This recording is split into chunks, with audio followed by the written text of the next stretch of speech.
संसद का सत्र शुरू हो चुका है। पूरे देश भर के लोकसभा सांसद और राज्यसभा सांसद इस समय दिल्ली आए हुए।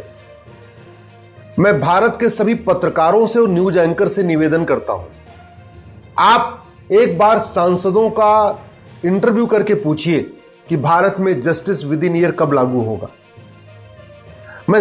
आप पूरे देश की जनता से निवेदन करता हूं, अपने सांसद को फोन के जरिए संपर्क करिए, ईमेल के जरिए संपर्क करिए, ट्विटर पे टैग करके संपर्क करिए, व्हाट्सएफ के जरिए संपर्क करिए और पूछिए कि भारत में जस्टिस विद इन ईयर कब लागू होगा। जस्टिस विद इन ईयर का मतलब 1 घंटे के अंदर एफआईआर, 1 महीने के अंदर जांच और 1 साल के अंदर मुकदमों का फैसला। जस्टिस विद इन ईयर लागू हो जाएगा भारत में तो घूसखोरी खत्म हो जाएगी, जमाखोरी खत्म हो जाएगी, मिलावटखोरी खत्म हो जाएगी, कालाबाजारी खत्म हो जाएगी, कमीशन खोरी खत्म हो जाएगी, दलाली खत्म हो जाएगी। ये जो बीमारियां इसलिए चल रही हैं क्योंकि एक तो कानून घटिया है, कठोर दंड नहीं है, दूसरा मुकदमा 50 साल चलता रहता है। जस्टिस विद इन ईयर लागू होगा, माओवाद भी कम होगा, नक्सलवाद भी कम होगा, कट्टरवाद भी कम होगा, जिहाद भी कम होगा, मजहबी उन्माद भी कम होगा। ये बीमारियां इसलिए चलती हैं कि 10 साल मुकदमा डिस्ट्रिक्ट कोर्ट में चलता है, 10 साल हाई कोर्ट में चलता है, 10 साल सुप्रीम कोर्ट में चलता है, 30 साल तक मुकदमा चलता रहता है। इसी में आधे गवाह अपनी बयान से मुकर जाते हैं, कई सारे गवाह खत्म हो जाते हैं, कई सारे गवाह कोर्ट में जाने के लिए तैयार नहीं होते, बहुत सारा हो जाता है। जस्टिस विद इन ईयर लागू हो जाएगा, मैं गारंटी के साथ कहता हूं घुसपैठ बहुत कम हो जाएगी, धर्मांतरण बहुत कम हो जाएगा, नशा तस्करी बहुत कम हो जाएगी, मानव तस्करी बहुत कम हो जाएगी, सोना तस्करी बहुत कम हो जाएगी। कठोर कानून होगा और 1 साल के अंदर न्याय होगा तो जो सड़क के किनारे अवैध निर्माण बढ़ते चले जा रहे हैं इस पे लगाम लगेगी। कठोर कानून होगा, साल भर के अंदर मुकदमों का फैसला होगा तो नकल माफियाओं की कमर टूट जाएगी जो हर बार पेपर आउट करते रहते हैं। आपने देखा जब भी कोई एग्जाम होगा उसका पेपर आउट हो जाता है, पर्चा आउट हो जाता है। क्यों? क्योंकि सजा ही नहीं मिलती। अगर जस्टिस विद इन ईयर होगा तो ये जो टेंडर माफिया है, रेल माफिया है, बालू माफिया है, कोयला माफिया है, खनन माफिया है, इनकी दादागिरी कम हो जाएगी। इसलिए मैं आपसे निवेदन करता हूं कि प्लीज दल गुलामी छोड़िए, पार्टियों की जय जयकार छोड़िए, नेताओं की जय जयकार छोड़िए, कठोर कानून की मांग करिए और जस्टिस विद इन ईयर लागू करने की मांग करिए। और जस्टिस विद इन ईयर लागू करना कोई रॉकेट साइंस नहीं है। ये कोई मंगल पे जाना या चंद्रमा पे जाना या सूर्य पे जाने की बात नहीं है। ये कोई परमाणु बम बनाने जैसा इतना मेहनत वाला काम नहीं, बहुत आसान है। 1860 का इंडियन पिनल कोड को खत्म करना है, उसकी जगह अमेरिका के फेडरल पिनल कोड जैसा एक कानून बनाना है, 1 नेशन 1 पिनल कोड। यानी एक ही कानून में घूसखोरी, जमाखोरी, मिलावटखोरी, कालाबाजारी, नशा तस्करी, मानव तस्करी, सोना तस्करी, चंदन तस्करी, घुसपैठ, धर्मांतरण, माओवाद, नक्सलवाद, कट्टरवाद, जिहाद, मजहबी उन्माद, सब कुछ इसी में एक ही किताब में रखना पड़ेगा। अभी हमारे यहां 50 घटिया कानूनों का मकड़ जाल चल रहा है। अभी भ्रष्टाचार अपराध नियंत्रण के लिए 50 से ज्यादा घटिया कानून चल रहे हैं। इसीलिए न घूसखोरी कम हो रही है, न भ्रष्टाचार कम हो रहा है, न अपराध कम हो रहा है, न फिरौती कम हो रही है, न अपहरण कम हो रहा है, न चोरी लूट झपटमारी कम हो रही है, न सड़क के किनारे अवैध निर्माण कम हो रहा है, कुछ भी नहीं कम हो रहा है। केवल अमेरिका के फेडरल पिनल कोड जैसा 1 नेशन 1 पिनल कोड लागू कर दिया जाए, बहुत हद तक भ्रष्टाचार अपराध कम हो जाएगा। जस्टिस विद इन ईयर लागू करने के लिए हमें 1 नेशन 1 पुलिस कोड बनाना पड़ेगा। हमारा 1861 का पुलिस एक्ट आज भी चल रहा है, इस 1861 के पुलिस एक्ट को बदलना पड़ेगा। उसकी जगह 1 नेशन 1 पुलिस कोड, जिससे पूरे देश की पुलिस एक तरीके से काम करे, पूरे देश की पुलिस स्वतंत्र होकर काम करे, निष्पक्ष होकर काम करे।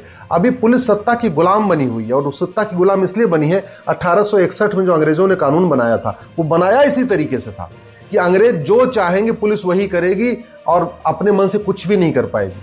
चूंकि कानून वही है 1861 वाला, आज स्थिति यह है कि पुलिस सत्ता के गुलाम है, सत्ता के इशारे पे नाचती है। सत्ता चाहेगी तो बुलडोजर चला देगी और सत्ता चाहेगी आतंकवादियों का मुकदमा वापस ले लेगी। ऐसा कानून नहीं चाहिए हमें जो सत्ता के इशारे पे नाचे। हमें ऐसी पुलिस व्यवस्था चाहिए अमेरिका के जैसे, जापान की जैसे, सिंगापुर की जैसे, जो स्वतंत्र और निष्पक्ष होकर काम करे। कोई सत्ता आए, कोई पॉलिटिकल पार्टी सत्ता में, ऐसे कोई फर्क नहीं पड़ना चाहिए।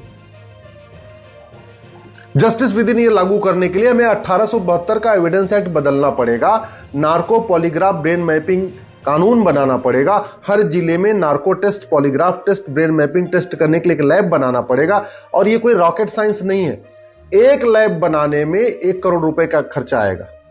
भारत में कुल 750 जिले हैं, यानी 750 करोड़ रुपए में पूरे देश में narco polygraph brain mapping lab हो जाएगी। हर जिले में, जितने भी भारत में जिले हैं, प्रत्येक जिले में 750 करोड़ रुपए में एक एक लैब तैयार हो जाएगी। फायदा यह होगा कि लोग झूठी गवाही देना बंद कर देंगे, झूठी शिकायतें लिखवाना बंद कर देंगे, झूठे मुकदमे दर्ज कराना बंद कर देंगे। ये जो बलात्कार के, छेड़छाड़ के, जो SC ST के जो दुनिया भर के झूठे केस लिखवाए जाते हैं, जैसे ही नार्को पॉलीग्राफ ब्रेन मैपिंग कानून बनेगा और हर जिले में एक लैब बन जाएगी, लोग झूठ बोलने से डरेंगे। अगर जस्टिस विद इन ईयर लागू करना है, हमें क्रिमिनल प्रोसीजर कोड को बदलना पड़ेगा, एक नया one nation one procedure code बनाना पड़ेगा। और जस्टिस विद इन ईयर लागू करना है तो जो 1908 का सिविल प्रोसीजर कोड है, जिसके कारण जमीनों का मुकदमा आज भी चलता रहता है 30 साल 40 साल तक, वो बंद हो। एक नया सिविल प्रोसीजर कोड लागू करते ही 1 साल के अंदर मुकदमों का फैसला शुरू हो जाएगा। तो 5 कानून बनाना है, एक one nation one penal code, एक one nation one police code, एक one nation one evidence code, एक one nation one civil procedure code और एक one nation one judicial code. Judicial code का मतलब जजों के लिए मैंडेटरी करना पड़ेगा कि आपको हर हालत में 1 साल के अंदर फैसला देना ही है। आप एक एक हफ्ते में तारीख लगाओ, 15 दिन में तारीख लगाओ, एक एक महीने पे तारीख लगाओ, जो करना है करो, फैसला आपको 1 साल के अंदर करना है। इसलिए इसके लिए एक जस्टिस विद इन ईयर, या आप ये कह सकते हैं उसके लिए जुडिशियल चार्टर लागू करना पड़ेगा। तो पुलिस 1 घंटे के अंदर FIR करे, 1 महीने के अंदर जांच पूरी करे, इसके लिए एक पुलिस चार्टर लागू करना पड़ेगा। जज साहब 1 साल के अंदर मुकदमों का फैसला करे, इसके लिए जुडिशियल चार्टर लागू करना पड़ेगा। और इसकी टोटल लागत, मतलब भारत में पूरा पुलिस रिफॉर्म करने में, जुडिशियल रिफॉर्म करने में, एडमिनिस्ट्रेटिव रिफॉर्म करने में, इन सारे कानूनों को बदलने में, एक एयरपोर्ट बनाने में जितना पैसा खर्च होता है ना, उतने में सारा हो जाएगा। आप कल्पना करिए, अगर सरकार एक एयरपोर्ट बाद में बनाए और ये पुलिस रिफॉर्म, जुडिशियल रिफॉर्म कर दे, तो जानते हैं कितना फायदा होगा। 5 करोड़ मुकदमे इस समय district court, high court, supreme court में चल रहे हैं। 5 करोड़ मुकदमों के कारण 5 करोड़ परिवार टेंशन में है। 5 करोड़ परिवार का मतलब एक परिवार में एवरेज आप 5 आदमी मान के चलिए, तो 25 करोड़ लोग district court, high court, supreme court के मुकदमों के कारण टेंशन में है। एक दूसरा मुकदमा होता है जमीन का, जो तहसीलदार के यहां चलता है, SDM के यहां चलता है, ADM के यहां चलता है, DM के यहां चलता है, चकबंदी अधिकारी के यहां चलता है, और SOC के यहां चलता है, DDC के यहां चलता है, चकबंदी कमिश्नर के यहां चलता है। 5 करोड़ मुकदमे ये भी चल रहे हैं। 5 करोड़ मुकदमे district court, high court, supreme court, और 5 करोड़ मुकदमे तहसीलदार, SDM, ADM, चकबंदी अधिकारी, SOC, DDC के यहां चल रहे हैं। तो यानी 5 करोड़ मुकदमों से, जो जमीन के 5 करोड़ मुकदमे हैं, उससे भी 5 करोड़ परिवार, यानी 25 करोड़ लोग टेंशन में हैं। तो टोटल भारत में 50 करोड़ लोग मुकदमों के कारण टेंशन में हैं। ऐसा नहीं कि जो तारीख पे जाता है केवल उसी को टेंशन होती है, पत्नी को भी टेंशन होती है, माता पिता को भी टेंशन होती है, बच्चों को भी टेंशन होती है, और हर महीने सारा काम धाम छोड़ के तो कोर्ट का चक्कर लगाना पड़ता है। दिन भर पूरा कोर्ट में जाके हो के आए और पता चला तारीख लग गई, हुआ कुछ नहीं, केवल एक नई तारीख पड़ गई, बस यही चल रहा है भारत में। केवल तारीख पे तारीख सिस्टम तो चल रहा है। मैं आपको 2 एग्जांपल बताता हूं। जौनपुर में एक मुकदमा 1985 से चल रहा है, और आज भी सबसे निचले स्तर पे है। सबसे निचला स्तर होता है चकबंदी अधिकारी, जिसको बोलते हैं कंसोलिडेशन ऑफिसर, आज भी वहीं चल रहा है।